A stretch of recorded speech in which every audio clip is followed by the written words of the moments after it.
અમરેલી જિલ્લાના વડિયા ગામના ખેડૂત મનસુખભાઈ સોજીત્રાએ આત્મહત્યા કરી। ગતરોજ આમ આદમી પાર્ટીના ધારાસભ્ય ગોપાલ ઇટાલિયા, પ્રદેશ સંગઠન મંત્રી નિકુંજ સાવલિયા સહિત આગેવાનોએ મૃતકના પરિવારની મુલાકાત લઈ તેમને સાંત્વના પાઠવી હતી। ત્યારબાદ મીડિયા સમક્ષ વાત કરતા ધારાસભ્ય ગોપાલ ઇટાલિયાએ જણાવ્યું હતું કે મનસુખભાઈ આત્મહત્યા કરતા પહેલા બનાવેલા વિડીયોમાં ભાજપના અમુક નેતાઓના ત્રાસના કારણે પગલું ભરી રહ્યા હોવાનું જણાવ્યું। ગોપાલ ઇટાલિયાના જણાવ્યા મુજબ મૃતકના પરિવારજનોને સમાજના આગેવાન ફરિયાદ નોંધાવવા વડિયા પોલીસ સ્ટેશન પહોંચ્યા હતા, પરંતુ ભાજપના નેતાનું નામ એફઆઈઆરમાં સામેલ નહીં કરવામાં આવે તેમ કહેવામાં આવ્યું હોવાનો આક્ષેપ કર્યો હતો। વધુમાં તેમણે જણાવ્યું હતું કે ખેડૂતોના રસ્તાના પ્રશ્નો સહિતની સમસ્યાને લઈને સ્થાનિક તંત્ર સજાગ બની અને ખેડૂતોને મદદરૂપ થાય તે જરૂરી છે। મૃતકના કુટુંબીજનો ભાઈ જીવરાજભાઈએ પણ જમીન અને રસ્તાના પ્રશ્નોને લઈને વ્યથા વ્યક્ત કરી હોવાનું ગોપાલ ઇટાલિયાએ જણાવ્યું હતું।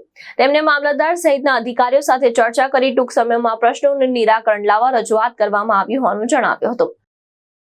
જે અહીંયા ઘટના હતી ખેડૂતની એ બાબતે ગોપાલભાઈની રજૂઆત હતી, એટલે મને કોલ આવેલો, એટલે અહીંયા રૂબરૂ મુલાકાતે આવેલો અને જે પણ રજૂઆત હતી એ સાંભળી અને યોગ્ય કાર્યવાહી માટે આગળની કાર્યવાહી કરશે। હા, એ જે અગાઉ એક મામકોર્ટનો નિર્ણય આવેલો છે એને લાગુ કરવા બાબતે વાત થઈ છે અને જે અત્યારે જે આ ઘટના બનેલી છે એ બાબતે મામકોર્ટ અંતર્ગત જે કાર્યવાહી કરવાની થતી હશે એ લેવા માટે એ આપણે મામકોર્ટ અંતર્ગત કેસ દાખલ કરી અને આગળની કાર્યવાહી કરશું। આવી ઘટના કેમ બને, શું મોતનું કારણ શું, આવી કેમ કામ નથી થતા લોકોને? Thank you. અમરેલી જિલ્લાના વડિયા ગામના ખેડૂત મનસુખભાઈ સોજીત્રાએ 2 દિવસ પહેલાં એક વિડીયો બનાવ્યો અને વિડીયોમાં એમણે એવું કહ્યું કે ભાજપના અમુક નેતાઓના ત્રાસના કારણે, ગુંડાગીર્દીના કારણે તેઓ હવે આત્મહત્યા કરે છે એમ કહી એમણે આત્મહત્યા કરી અને આજે તેઓ આપણી વચ્ચે નથી। ત્યારબાદ પરિવારજનો, મનસુખભાઈના પરિવારજનો, સમાજના આગેવાનો અને બધાએ એફઆઈઆર લખાવવા વડિયા પોલીસ સ્ટેશન ગયા।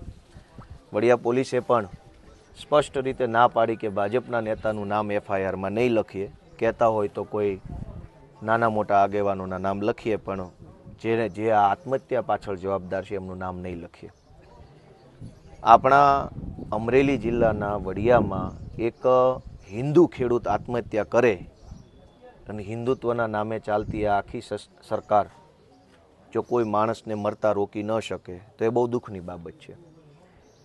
મૃતક મનસુખભાઈના કુટુંબી ભાઈ, બીજા એમનું નામ શું હતું, એમણે પણ આવા જમીનના રસ્તાના પ્રશ્ન બાબતે આજે હું જ્યારે અહીંયા આવ્યો તો બહુ દુઃખી સ્વરે એમણે મને કીધું કે મારે પણ રસ્તાનો પ્રશ્ન છે અને મારે પણ હવે આત્મહત્યા કરવી પડે એવો મારે અત્યારે મને લાગે છે। મેં એમને આશ્વાસન આપ્યું છે મામલતદારશ્રી સાથે રૂબરૂ રસ્તાના પ્રશ્નોમાં જે કાંઈ દાદાગીરી ભાજપના માણસો કરી રહ્યા છે એની સામે મામલતદારો, કલેક્ટરો, ડીવાયએસપીઓ આ બધા લોકો પણ સજાગ બની અને હિન્દુ ખેડૂતોને કંઈક મદદરૂપ બને એવી મેં આજે એમને જાણ કરી છે અને ટૂંક સમયમાં રસ્તાના પ્રશ્ન બાબતે મૃતક મનસુખભાઈ અને એમના કુટુંબી જે બીજા જીવરાજભાઈ છે બંનેના રસ્તા બાબતે વડિયા મામલતદાર નિરાકરણ લાવે એવી આજે એક રજૂઆત કરી છે। સરફરાઝ ખોખર, દૃષ્ટિકોણ ન્યૂઝ, અમરેલી।